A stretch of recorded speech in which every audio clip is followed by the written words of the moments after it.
Hey guys, welcome to another video. My name is Ian, I'm Ian the Reader, and today I'm back with another video, this time a book review discussing the wonderful debut novel, The Stardust Thief by Chelsea Abdullah, which I was so excited to receive in the mail from Orbit Books a few weeks before it came out. This book did just come out in May, so you are totally free to read it, and I highly recommend that you do, and in this video I'm going to tell you why. Before we jump into that though, it would mean the world to me if you would like this video, and subscribe if you haven't already. I post, hopefully, every Monday, Wednesday, and Friday. On Mondays, I do book reviews. On Wednesday, I do a weekly update, and Friday is for fun videos.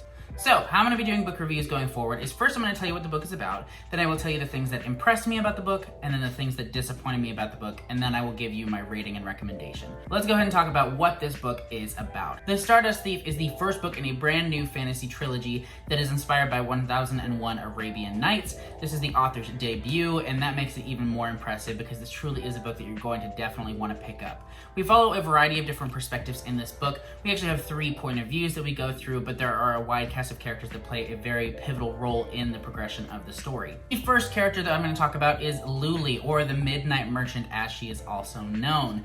Loulie has a very dark past involving the murder of her family, and now she has made a name for herself as the Midnight Merchant, which essentially means she sells goods that should not be on the market, that specifically being magical relics and jinn magic of sorts that is totally illegal in her area. Now, Loulie is not alone. She has her bodyguard named Kadir, who is actually a jinn, but cannot tell anybody that he's a jinn because of the fact that jinn are hunted, seen as dangerous, and just really hated by everyone in the society. Then we have Mazen, who is the cowardly prince. Mazen has been kept locked up in the palace his entire life because the sultan wants to protect him because of some things that happened to his mother. She was murdered. You find out about that throughout the story. It's not really a spoiler though, but essentially because of that incident, the sultan has kept Mazen locked up in the palace, doesn't let him go anywhere at all without a bunch of guards, and Mazen really just wants to see the world. He wants to experience life. He is a lover of stories and storytelling, and he just really wants to be a part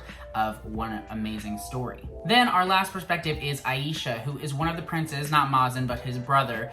She is one of the prince's thieves. And through a series of events, Loulie is captured by the sultan and is told that if she wants to live and not be executed for her crimes, she has to go on a journey across the desert to find a magical relic that is a genie lamp, or a lamp that has a genie in it. The sultan wants it because it is rumored that if you get this lamp, you can control the genie inside of it, and he wants that kind of power. So Loulie and the other protagonists of this story set out on a journey across the desert to get this relic, but it is not an easy journey by any means. So now that I've told you what this book is about, I'm going to go ahead and tell you the things that impressed me in this book. Before we jump into the things that impressed me in this book though, let's just talk about how impressive this cover is. Like, isn't it beautiful? I really enjoy it. I think it is incredibly well designed. Orbit always has beautiful books, but on top of that, you don't only just have the beautiful dust jacket. On the inside, you've got this wonderful design, the red lettering and everything.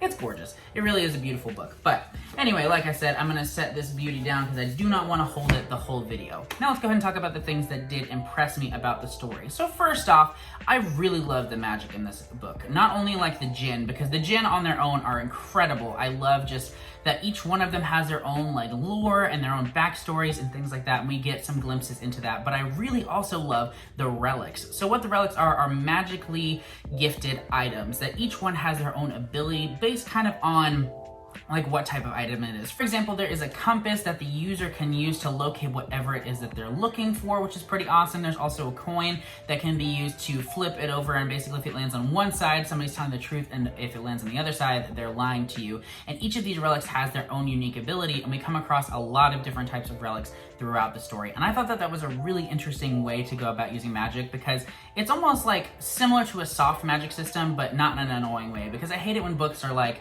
they're wizards or whatever, and they can just wave their wand and do whatever the heck they want. But this was kind of a way of introducing different plot convenient magics without it being just anything can happen. You know, these relics are specifically made to do those specific things, and I thought that that was a really interesting thing to include in the story. The second thing that impressed me a lot about this book is the setting. This is such a beautifully crafted world. You can definitely see the inspirations from actual culture and actual stories, in the book, but it's just so vivid. Like, it almost feels like cinematic, like you're watching this experience, and like they've got these markets and things like that are so visibly painted. The desert is such an interesting landscape to be journeying through, and they get into some really crazy situations and settings and places that are so well described. I could just picture every step of it so clearly. I thought that it was absolutely awesome. The setting was just top notch. The last thing that I want to highlight about this book that really truly impressed me was the storytelling, and I mean that in a few different ways. First of all, each of the characters was super engaging. They had a wonderful and fleshed out story, not only like as a backstory, but also their own character arcs throughout the story, because that's one thing that I always worry about with like multi-point of view stories. You know, it gives you a wider scope of the land and of the tale that you're reading. But I always find that if there are a lot of perspectives, I find myself craving specific characters' perspectives and not really wanting to read the other ones in a lot of cases. And that was not the case here. All three of the main perspectives in the story were incredibly detailed, they were very distinct, and I thought each of the characters' voices really shone through in the chapters that were from their perspective. I thought that that was amazing. But in addition to that, as far as the storytelling goes, this book has a really interesting way of handling like the lore of the actual country and of this land, because what happens is storytelling is a huge aspect of this book. People come and they listen to these amazing storytellers tell stories, and one of the main characters, Mazin, wants to be a storyteller, and that storytelling aspect is laced throughout the book. And so you get kind of some tales from 1001 Arabian Nights laced throughout with their own kind of twists in this that is the author's own take on those stories. And I just thought it was magnificent the way that that was done, because sometimes it can really take you out of a book and out of an experience, if you ask me. Like, you'll be reading the regular narrative and then all of a sudden this random story is interjected in there. But I thought that it was so interesting, not only the stories on their own, but how those stories kind of laced into the plot of the rest of the story. I thought it was so well executed and well handled, and I just thought that was really impressive.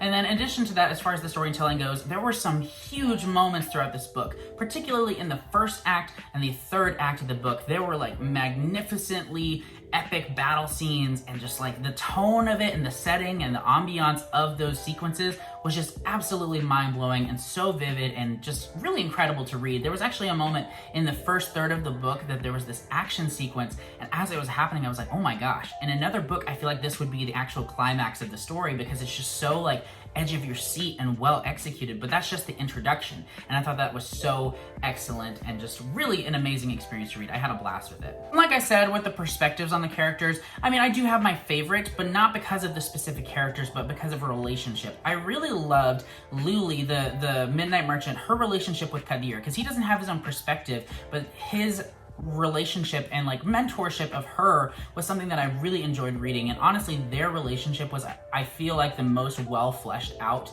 in the whole book. And this is a book that doesn't really have like a heavy romance aspect, which I also did really enjoy, to be honest, just because sometimes, you know, it gets so focused on the romance, but there is like kind of a romantic relationship in there, but it's already layered into the story before you start reading. It's not really like just this epic love story and that's the point. It's more natural, I guess, so I really enjoyed that. But like I was saying, just the relationship between Loulie and Kadir is just so genuine. I love seeing all this history that they have before the book starts, but how their relationship changes as a result of the things that go down in this book. It was really great, and I'm very eager to read the second book just to see how the characters' relationships, all of them, progress and change throughout the series. But that's enough about the things that impressed me. We're gonna go ahead and transition into the things that disappointed me about this book, and I do have a few complaints that are pretty genuine. The first of those kind of goes back to the storytelling, and that's the pacing. And I've read other reviews and other people kind of feel the same way. Like I said, in the first third of this book, there are some amazing sequences. This book does a great job of hooking you immediately, at least for me. Like the first chapter, immediately I was like, okay, I love the tone of this, I love where this is going, it's great.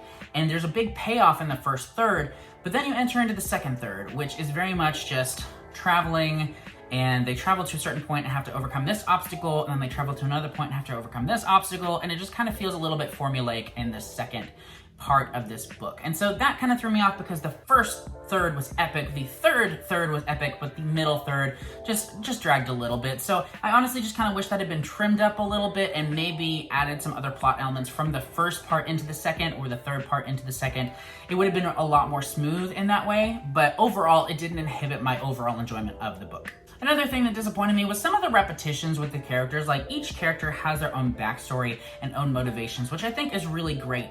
But the author had this way of like repeating certain phrases or certain flashbacks throughout the story with each character as kind of a reminder for you of what's been going on in this character internally and their backstory. And I just wish that had a little bit more like diversity of explaining those things rather than just literally being like a copy and paste of the same sentences a lot. I wish that it had more casually brought up their backstories or something like that, because it just felt really repetitive. Like, a character would come into a situation and then they'd have a flashback of something that happened to them, and it would just be us, the reader, reading that same flashback for like the 4th time. And that just kind of bothered me. I wish that had been handled a little bit more gracefully, but overall, again, that's kind of a minor quibble. And the last thing that disappointed me about this book is something that I can't get too much into because it would involve spoilers, but it's just characters kind of being dumb. There were a few moments in this book where characters' motivations were not what they seemed, and other characters I feel like should have picked up on that. There were 2 instances in particular. One was Loulie not picking up on something, and then another was Mazin not picking up on something. Aisha did a great job of just not trusting anybody, which I absolutely loved. But Loulie should have been a little bit more observant in a moment, and I think Mazin was just too naive, and it got on my nerves. That's just one thing that gets on my nerves with books, is when you have characters that act in ways that are just dumb and go against a lot of their other observations and the things that they experience. It bothered me a little bit because it felt a little bit too, okay, this character has to not know what's going on for the sake of the plot, but it sacrificed some of the character growth and the characterization of those people just because it was a little bit too much.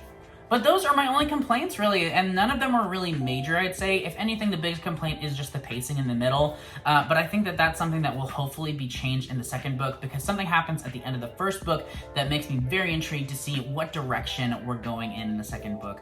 And there were some big moments with characters as well where they had some huge changes in their lives and in their circumstances. I can't get too into it, but there are some big life changes in this book, and so I'm very intrigued to see what happens with those characters and their perspectives in the second book. I would also love it if we got some perspectives from some jinn, because all 3 of the main characters are humans, and so I would just really like it if we had the jinn be a little bit more involved in the story, because of the fact that the whole they're being hunted and everything, it's a scary thing, and I would just really love to get a little bit more of the internal thoughts of one of the jinn going forward into the second book. Now let's go ahead and get to my rating and whether or not I recommend it. Clearly I do recommend it. I had a really good time with this. It's not perfect by any means, but I think it is an excellent debut. It has some very mesmerizing scenes and settings, and I think it is absolutely worth your time. This was a 4-star read for me, and I cannot wait to pick up the second book. But that's all for this book review. Thank you so much for watching. I hope that you enjoyed. Let me know in the comments if you plan on picking up the Stardust Thief or if you enjoyed it already. I had a blast with it, and I just really love looking at this cover. I'm glad that this is going to be on my bookshelves for a very long time. Thank you so much for watching. I will see you in the next video. Bye!